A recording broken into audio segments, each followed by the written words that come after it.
혹시 이런 경험 있으신가요?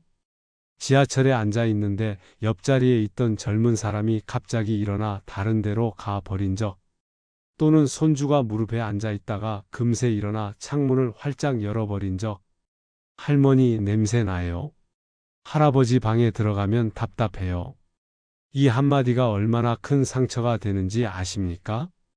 평생 청결하게 살아왔다고 믿었는데 가족이, 손주가 더는 다가오지 않는다면 그 순간 자존심이 무너져 내리죠.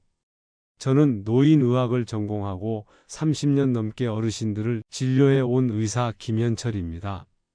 수많은 환자분들을 만나면서 알게 된 사실이 있습니다. 바로 특유의 노인 냄새는 대부분 본인만 모른다는 겁니다. 환자분 10분 중 9분은 처음에 이렇게 말씀하세요. 나는 그런 거 없어? 그런데 가족에게 물어보면 고개를 숙이며 사실은 조금 하고 대답합니다. 자식도 차마 직접 말씀드리지 못하고 속으로만 힘들어하는 경우가 많습니다. 얼마 전 70세 박용호 어르신이 제 진료실에 오셔서 이렇게 말씀하셨습니다. 저는 매일 씻고 비누도 쓰는데 며느리가 자꾸 제 방 창문을 열어요.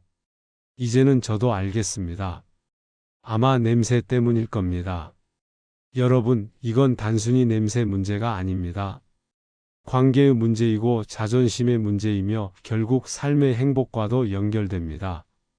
냄새 때문에 가족이 멀어지고 친구가 피하게 되고 결국 스스로 고립되는 경우를 저는 너무 많이 봤습니다. 그렇다면 왜 이런 냄새가 생기는 걸까요? 씻지 않아서도 아니고 향수로 가릴 수도 없는 냄새. 그 뒤에는 나이가 들며 생기는 몸의 과학적 변화가 숨어 있습니다. 오늘 저는 노인 냄새의 진짜 원인과 단 일주일만 실천해도 가족들이 달라지는 해결법을 알려드리려고 합니다. 병원에서 파는 비싼 약이나 화장품이 필요한 게 아닙니다. 누구나 집에서 바로 시작할 수 있는 아주 단순한 생활 습관일 뿐입니다. 그럼 지금부터 본격적으로 시작해 보겠습니다. 많은 분들이 이렇게 말씀하세요. 나는 매일 씻는데 왜 냄새가 난다고 할까? 땀도 잘 안 나는데 냄새가 난다니 그게 말이 돼요? 사실은 바로 그게 문제입니다. 나이가 들면 우리 몸에서 세 가지 큰 변화가 일어나는데 그게 바로 냄새를 만드는 원인이 됩니다. 첫 번째는 땀이에요. 젊을 때는 하루에 거의 1리터 가까운 땀을 흘리는데 그 땀이 그냥 수분이 아니라 몸속 노폐물을 밖으로 내보내는 청소 도구 역할을 합니다. 그런데 나이가 들면 땀 분비가 절반 이하로 줄어듭니다. 노폐물이 빠져나가지 못하고 피부에 남아서 세균이 먹이로 삼게 되고 그 과정에서 냄새가 심해집니다. 70대 여성 환자분 한 분이 이렇게 말씀하셨습니다. 젊었을 땐 땀이 많아서 불편했는데 요즘은 땀이 안 나니 좋은 줄 알았어요. 그런데 냄새가 심해지니 놀랐습니다. 그게 바로 땀이 줄어드는 게 결코 좋은 게 아니라는 증거입니다. 두 번째는 피지, 즉 피부에서 나오는 기름의 변화입니다. 나이가 들면 피지 속에서 노네날이라는 물질이 생기는데 이게 특유의 쾌쾌한 냄새의 주범입니다. 이 물질은 50대부터 늘어나기 시작해서 70대에 가장 많이 나옵니다. 2000년대 초반 일본에서 연구된 결과를 보면 55세 이상 성인에게서만 이 노네날이 검출됐다는 보고도 있습니다. 즉, 이건 착각이 아니라 과학적으로 증명된 현상입니다. 세 번째는 입, 특히 침 분비의 변화입니다. 침은 입안 세균을 씻어내고 산도를 조절하는 역할을 하는데 나이가 들면 침이 줄어듭니다. 입이 마르면 세균이 쉽게 번식하고 결국 입냄새가 심해지죠. 한 69세 할머니는 이렇게 말씀하셨어요. 입이 자꾸 마르니 말하는 게 창피해요. 손주가 대화하다가 코를 막을 때마다 가슴이 무너집니다. 여기에 하나 더 있습니다. 옷과 생활 환경이에요. 아무리 몸을 씻어도 옷과 침구, 신발의 냄새가 배어 있으면 소용이 없습니다. 하루 종일 신발에 갇혀있던 발냄새가 방 안에 퍼지고 베개에 쌓인 피지 냄새가 이불에 배어 결국 집 안 공기까지 바꿔버립니다. 그러니 가족이 방문을 열자마자 창문부터 열게 되는 겁니다. 정리해보면 노인 냄새는 단순히 씻지 않아서 생기는 게 아닙니다. 땀의 변화, 피지의 변화, 치매 감소, 그리고 옷과 생활 환경까지 복합적으로 작용해서 생기는 거예요. 그래서 단순히 비누로 씻거나 향수로 덮는다고 해결되지 않는 겁니다. 이제 근본 원인을 알았으니 그 다음은 어떻게 해결할 수 있는지를 알아봐야겠죠? 제가 실제 환자분들에게 알려드리고 효과를 본 방법들을 이제부터 말씀드리겠습니다. 제가 진료실에서 제일 자주 듣는 얘기 중 하나가 이런 겁니다. 선생님, 냄새 난다고 해서 향수를 많이 뿌렸는데 오히려 더 싫다고 하네요. 방향제를 놨는데도 며느리가 창문을 더 자주 열어요. 안타깝게도 이런 방법은 다 잘못된 겁니다. 향수나 방향제는 근본적인 원인을 없애는 게 아니라 그냥 냄새 위에 다른 냄새를 덧칠하는 거예요. 마치 청소 안 한 화장실에 방향제만 뿌리는 것과 똑같습니다. 결국 원래 냄새랑 인공향이 섞여서 더 불쾌하게 느껴질 수밖에 없습니다. 냄새를 가리려고 하다 보면 악순환이 시작됩니다. 72세 김철수 어르신도 비슷한 얘기를 하셨어요. 손녀가 와서 할아버지 방에서 이상한 냄새가 나요 라고 했습니다. 그 뒤로는 일부러 손녀 앞에 안 나가게 되더군요. 냄새 때문에 외로워지고 외로움 때문에 더 씻지 않으니 점점 더 심해졌습니다. 그럼 어떻게 해야 할까요? 제가 늘 말씀드리는 건 비싼 제품 살 필요 없다는 겁니다. 일상에서 작은 원칙만 지켜도 냄새는 확 줄어듭니다. 첫째, 물을 충분히 마시는 겁니다. 아침에 일어나서 미지근한 물 한 컵을 마시면 밤새 쌓인 노폐물이 소변으로 배출됩니다. 하루에 6컵 이상은 꼭 마셔야 합니다. 커피나 차는 물이 아닙니다. 오히려 몸의 수분을 빼앗기 때문에 커피를 한 잔 마셨다면 물을 한 잔 더 챙겨야 합니다. 둘째, 햇볕 아래서 가볍게 걷는 겁니다. 하루 20분만 걸어도 햇볕의 살균 효과로 피부 세균이 줄고 적당히 땀이 나면서 노폐물이 빠져나갑니다. 너무 무리할 필요도 없습니다. 오전 10시 이전이나 오후 4시 이후의 부드러운 햇볕이 가장 좋습니다. 셋째, 미지근한 물로 매일 샤워하는 겁니다.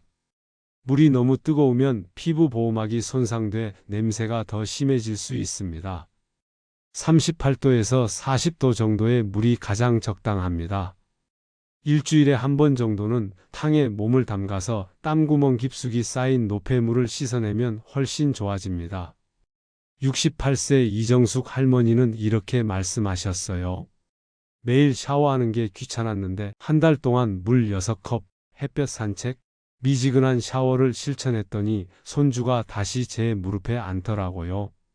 남편도 옆에 앉을 때 더 이상 인상을 안 씁니다. 작은 습관이 제 인생을 바꿔줬어요. 잘못된 해결법은 냄새를 가리는 거지만 올바른 생활 원칙은 냄새 자체를 없애는 겁니다. 그리고 이게 출발점일 뿐입니다. 사실 노인 냄새의 대부분은 특정 부위에서 집중적으로 생깁니다. 다음 시간에는 샤워할 때 반드시 꼼꼼히 씻어야 할 부위 3곳을 알려드리겠습니다. 제가 오랫동안 환자들을 진료하면서 알게 된 사실이 있습니다. 노인 냄새의 아우팔은 사실 몇 군데 특정 부위에서만 시작된다는 겁니다. 그런데 많은 어르신들이 이 부분은 대충 씻거나 아예 빼먹는 경우가 많습니다. 첫 번째는 살이 접히는 부위입니다. 목주름, 겨드랑이, 가슴 밑, 배꼽, 사타구니, 무릎 뒤나 팔꿈치 안쪽 같은 곳이죠. 이런 부위는 땀이 잘 마르지 않아서 세균이 살기 좋은 환경이 됩니다.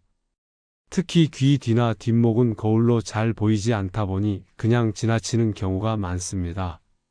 그런데 이런 곳에서 나는 냄새가 유난히 심합니다. 70세 최영자 할머니가 이런 얘기를 하셨어요. 평생 목욕을 해왔는데 선생님이 알려주신 대로 겨드랑이 밑하고 가슴 밑을 꼼꼼히 씻으니까 손주가 다시 안기더라고요. 정말 놀랐어요. 씻을 때는 부드러운 수건이나 샤워 타월을 쓰고 너무 세게 문지르지 말고 미지근한 물과 순한 비누로 부드럽게 씻어주시는 게 좋습니다. 그리고 반드시 잘 말려야 합니다. 물기가 남아있으면 또 세균이 자랍니다. 두 번째는 털이 많은 부위입니다.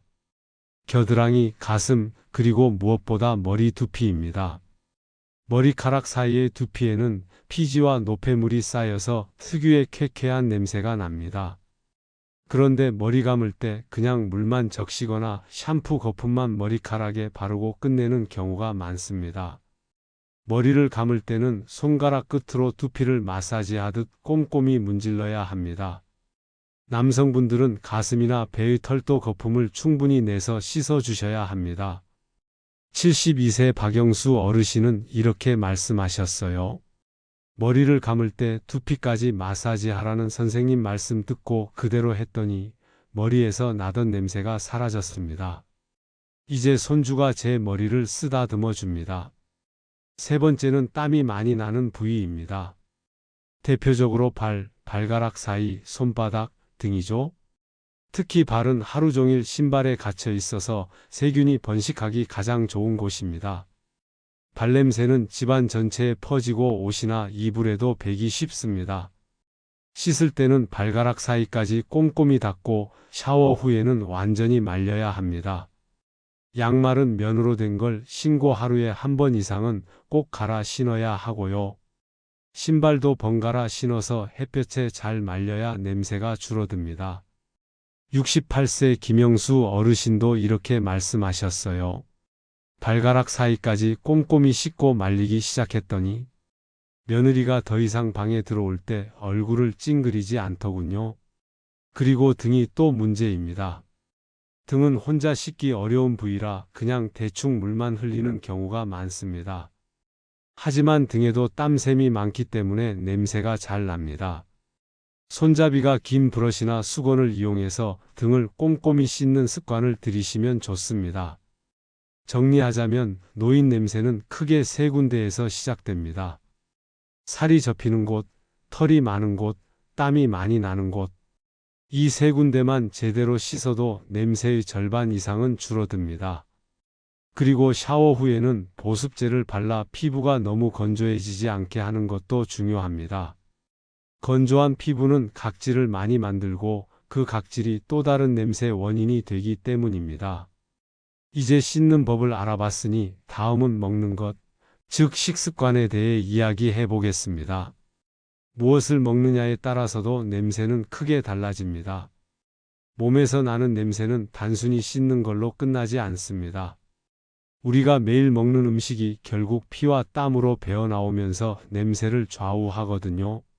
말 그대로 내가 먹는 게 곧 내 몸의 향기가 되는 겁니다. 첫 번째로 필요한 건 항산화 성분이 많은 음식입니다. 노인 냄새의 큰 원인 중 하나가 노네날이라는 산화된 지방산이라고 말씀드렸는데요. 이걸 줄이려면 몸속에서 산화를 막아주는 항산화 성분이 꼭 필요합니다. 토마토, 파프리카, 딸기, 포도 같은 과일, 그리고 현미나 메밀, 콩류가 좋습니다. 마늘도 아주 좋은데요. 마늘 속 알리신이라는 성분이 항산화 효과가 있고 세균을 억제하는 역할도 합니다. 70세 김영호 어르신은 이렇게 말씀하셨어요. 아침마다 사과 반 개, 토마토 한 개씩 챙겨 먹었더니 2달 만에 손녀가 할아버지 냄새 안 난다고 하더군요. 눈물이 핑 돌았습니다. 그러니 하루에 최소한 과일은 2번, 채소는 3번 이상 꼭 챙기시는 게 좋습니다. 두 번째는 수분이 풍부한 음식입니다. 몸속에 노폐물이 쌓이면 결국 피부로 올라와 냄새를 만듭니다. 물을 자주 마시고 수분이 많은 음식을 곁들이면 훨씬 도움이 됩니다. 오이, 수박, 배, 토마토 같은 채소와 과일을 자주 드시고 국물 대신 맑은 물을 챙기는 습관을 들이시는 게 좋아요. 69세 박영자 할머니는 이렇게 얘기하셨습니다. 오이를 매일 반 개씩 먹었는데 3달 뒤 며느리가 요즘은 냄새가 안 난다고 해서 깜짝 놀랐습니다. 세 번째는 입 관리입니다. 입냄새는 노인 냄새의 절반 이상을 차지합니다. 하루 3번 양치는 기본이고 특히 혀 클리너로 혀의 백태를 꼭 제거하셔야 합니다. 그리고 무설탕 껌이나 자일리톨 껌을 씹으면 침이 잘 나와서 입이 마르는 걸 막아줍니다. 68세 이정숙 할머니는 이렇게 말씀하셨어요. 혀 닦는 게 처음엔 힘들었는데 조금씩 연습하다 보니 괜찮아졌습니다. 지금은 손주랑 얘기할 때 더 이상 눈치 안 봐요. 네 번째는 피해야 할 음식입니다. 기름진 고기, 술, 카페인, 가공식품은 몸 냄새를 더 심하게 만듭니다. 특히 술은 아세트알데히드라는 물질이 땀으로 나오면서 특유의 술 냄새를 만듭니다. 커피 같은 카페인은 침을 줄여서 입이 마르고 입냄새를 심하게 만듭니다. 라면, 햄, 소시지 같은 가공식품은 나트륨이 많아서 몸속 수분을 부족하게 만들어 노폐물이 잘 안 빠져나옵니다. 71세 김철수 어르신도 이렇게 말씀하셨어요. 매일 소주 한 병을 마셨는데 술을 끊고 보리차로 바꾸니까 한 달 만에 냄새가 거의 사라졌습니다. 마지막으로 장 건강도 중요합니다. 변비가 심하면 장 속 노폐물이 다시 흡수돼서 피부로 올라오거든요. 현미, 잡곡, 해조류 같은 섬유질 많은 음식을 드셔야 합니다. 아침에 따뜻한 물 한 컵 마시고 현미밥을 먹는 것만으로도 장이 훨씬 좋아집니다. 67세 박순자 할머니는 이렇게 말씀하셨어요. 평생 변비 때문에 고생했는데 아침마다 현미밥을 먹고 물을 챙기니까 변비도 없어지고 냄새도 줄었어요. 참 신기하더라고요. 정리하자면 이렇습니다. 좋은 음식은 항산화 식품, 수분 많은 과일과 채소, 그리고 현미나 잡곡. 피해야 할 건 술, 기름진 음식, 카페인, 가공식품. 그리고 물을 충분히 마시고 장 건강을 챙기는 습관이 필요합니다. 씻는 것만큼이나 먹는 게 중요합니다. 먹는 게 달라져야 진짜 냄새가 사라집니다. 이제 몸도 관리하고 음식도 챙겼다면 마지막으로 남은 건 생활 환경입니다. 옷, 침구, 신발 같은 것들을 어떻게 관리하느냐에 따라 냄새가 다시 생기기도 하고 아예 사라지기도 합니다. 다음에서는 그 방법을 말씀드리겠습니다. 아무리 깨끗하게 씻고 좋은 음식을 먹어도 냄새가 남는 경우가 있습니다. 그 이유는 옷이나 침구, 신발 같은데 냄새가 배어 있기 때문이죠. 이걸 관리하지 않으면 아무리 노력해도 효과가 반감됩니다. 먼저 옷과 속옷입니다.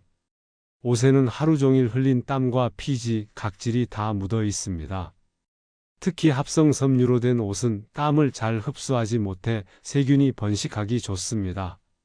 속옷은 하루에 한 번 이상 꼭 갈아입으셔야 하고 겉옷도 하루 입었으면 세탁해서 햇볕에 말리는 게 좋습니다. 섬유유연제보다 햇볕 건조가 최고의 살균제입니다. 72세 김영수 어르신은 이렇게 말씀하셨습니다. 옷을 아껴 입느라 며칠씩 입곤 했는데 매일 갈아입기 시작하니 냄새가 확 줄었습니다. 다음은 침구류입니다. 사람은 하루에 7시간에서 8시간을 침대에서 보내는데 그동안 베개와 이불의 피지와 땀이 그대로 스며듭니다. 그래서 베개 커버는 최소 3일에 한 번은 갈아줘야 하고 이불이나 시트는 일주일에 한 번 이상은 세탁해서 햇볕에 말려야 합니다. 오래된 베개나 이불은 2년에서 3년에 한 번은 교체하는 게 좋습니다. 65세 이영숙 할머니는 이렇게 말씀하셨어요. 이불을 한 달에 한 번 빨던 습관을 고쳐서 일주일에 한 번씩 세탁하니 방 안냄새가 사라졌습니다. 그리고 신발과 양말도 문제입니다. 발냄새는 노인 냄새를 훨씬 더 심하게 만드는 주범이거든요. 양말은 하루에 한 번 이상 꼭 갈아 신어야 하고 면 소재가 좋습니다. 신발은 2켤레 이상 번갈아 신으면서 햇볕에 잘 말려야 합니다. 신발 속에 베이킹소다나 숯을 넣어두면 냄새를 흡수하는 데 도움이 됩니다.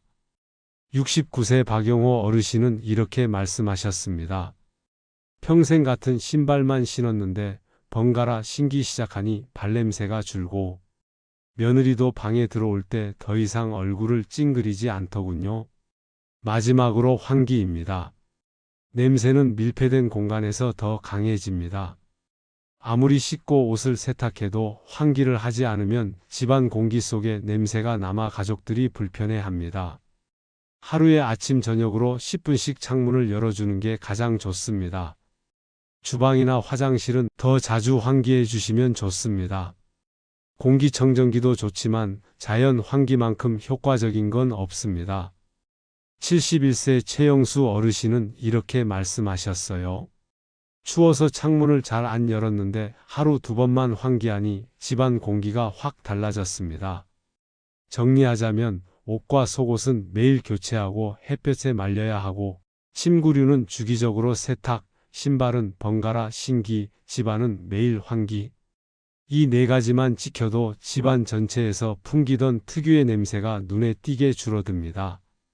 이제 마지막으로 오늘 말씀드린 걸 체크리스트로 정리하고, 혹시 그냥 넘어가면 안 되는 응급신호는 무엇인지, 그리고 삶이 어떻게 달라지는지도 함께 나눠 드리겠습니다.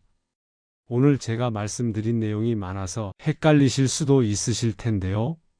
그래서 꼭 기억하실 수 있도록 하나씩 정리해 드리겠습니다. 먼저 체크리스트입니다. 물을 하루 6컵 이상 마신다. 아침에 일어나면 미지근한 물 1컵으로 시작한다. 햇볕 아래에서 하루 20분 정도 가볍게 걷는다. 샤워는 매일 미지근한 물로 하고 일주일에 1번은 탕에 들어가서 땀구멍까지 씻어낸다. 씻을 때는 반드시 살이 접히는 곳, 털이 많은 곳, 땀이 많이 나는 곳을 꼼꼼히 닦는다. 먹는 건 항산화 성분 많은 과일과 채소, 현미나 잡곡, 수분 많은 음식들을 챙기고 술이나 기름진 고기, 카페인, 가공식품은 줄인다. 입은 하루 3번 양치하고 혀도 닦아내며 필요하면 무설탕 껌을 씹어 침이 잘 나오게 한다. 옷과 속옷은 매일 갈아입고 햇볕에 말린다. 베개 커버는 사흘에 1번, 이불은 일주일에 1번 빨고 신발은 번갈아 신으며 햇볕에 말린다. 집안은 하루 2번 10분씩 창문을 열어 환기한다. 이것만 지켜도 냄새는 크게 줄어듭니다. 그런데 주의해야 할 응급 신호도 있습니다.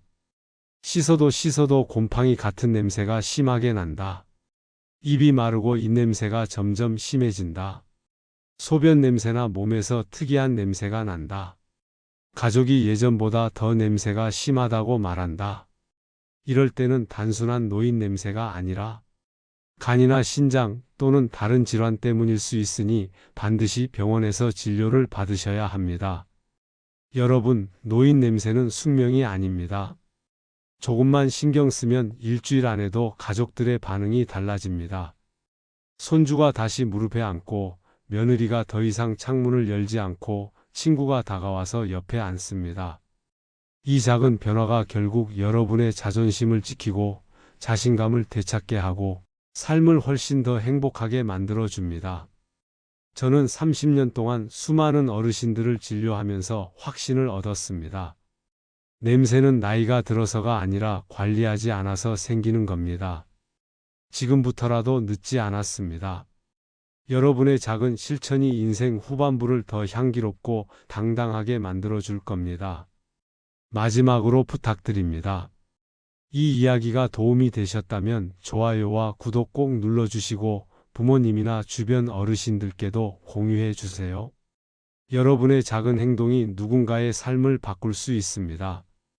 저는 앞으로도 여러분의 삶을 건강하고 품위 있게 지켜드릴 수 있는 이야기를 계속 전해드리겠습니다. 고맙습니다.